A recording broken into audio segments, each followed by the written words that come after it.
Yan po yung ating niluluto. Niluluto po tayo ng piniprito ko yung sitaw. Ayan. Sitaw.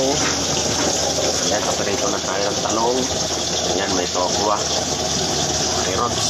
Ayan, haluan pa natin ng isa natin. Ayan, haluan natin ng tokwa.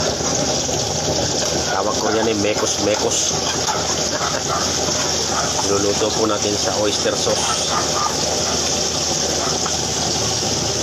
Ayan lang po natin. Naman yung ating kalan.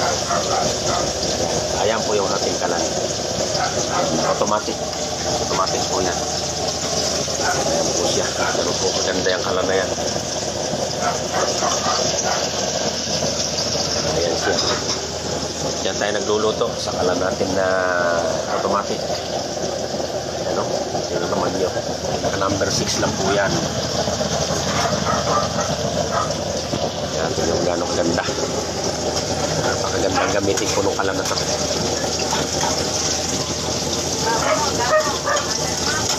Mekos-mekos lang natin yan. Susunod natin na yun. Yun paiinitin lang natin yun. Hindi naman kailangan doon yung luto eh. Ayan. Ito naman yung gano'ng ganda yung kalan natin. Sa mahina lang po yan. Ayan o.